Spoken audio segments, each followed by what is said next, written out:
Olha, e a gente já está aqui com a doutora Carmela Gruni, que é advogada trabalhista. Bem-vinda, doutora Carmela. Bom dia, boa tarde, boa noite. Depois também para quem assistir, quem está ouvindo aí. Tudo bem, Miriam? Tudo certo. Doutora Carmela, você é advogada trabalhista e eu abri o programa contando que o senador Renan Calheiros publicou um tweet criticando o presidente Jair Bolsonaro por não estar trabalhando já há 7 dias que o presidente está sem nenhum compromisso na agenda, né? É a maneira como as pessoas monitoram a agenda oficial do Palácio do Planalto.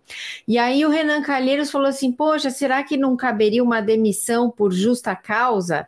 Eu queria, olha aí, vamos ler, o tweet chegou agora, ó. Desde que foi derrotado pelo Lula, Bolsonaro nunca mais trabalhou. São 7 dias sem sequer comparecer ao local de trabalho. Todo mundo já sabia que ele gosta da vadiagem com o dinheiro do povo, mas não seria o caso de uma justa causa? É claro que não dá para a gente comparar um presidente que está lá eleito com um trabalhador comum, mas só para a gente fazer essa especulação, pode ser interessante esse raciocínio, o que acontece com um funcionário que não aparece por 7 dias, doutora Carmela? Bom, antes de falar sobre o funcionário, eu acho que é importante dizer que essa indagação ela vem sendo pontuada por vários sites, né?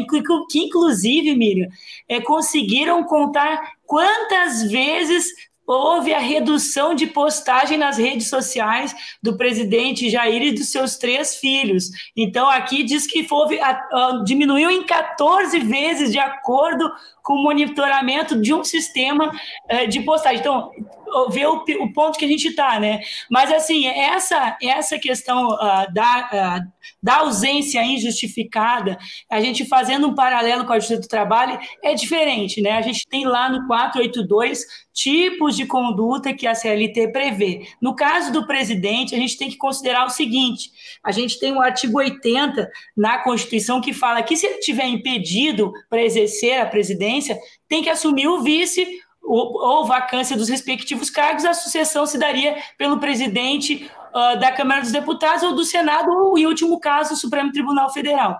Né? A gente tem isso previsto nesse impedimento. Ele não diz nada, esse silêncio ele significa uma omissão, então a gente vai lá para a Lei 1079, é uma lei de 1950, mas a gente tem outras leis de probidade administrativa, e que fala lá os crimes contra a probidade na administração pública, fala assim, no artigo 9º, que omitir ou retardar dolosamente a publicação das leis, resoluções do Poder Legislativo ou dos atos do Poder Executivo considerado um crime de responsabilidade.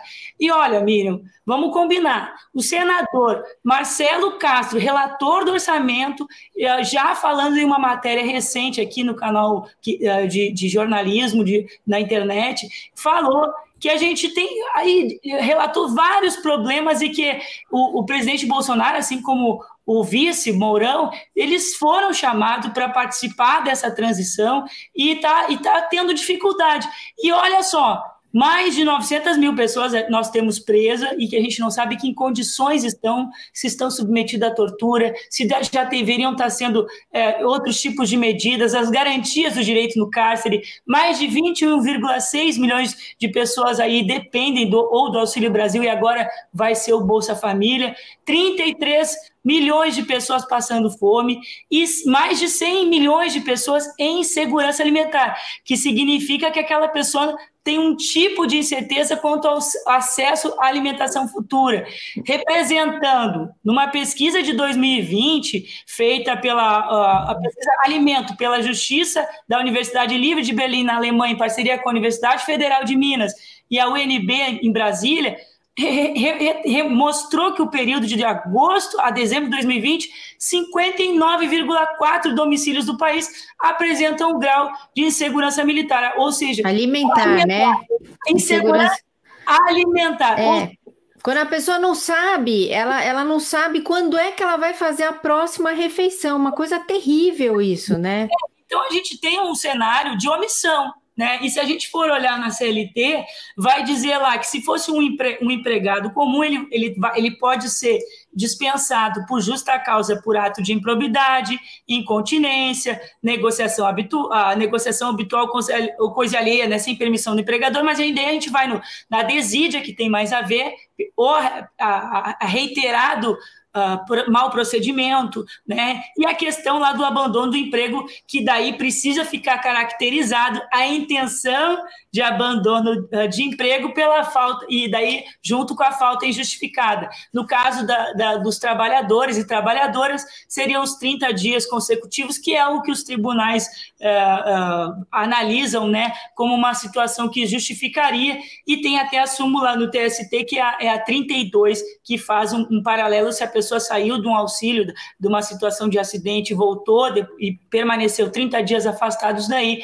e daí tem a questão do empregador, que também deve agir, né? Mas, Miriam, é lamentável, né? É um momento que a gente mais precisa, e a gente vê o senador que é o relator, né, que faz essa PEC da transição, dando esse relato, a gente vê que a gente não está no cenário para lá de agradável, né?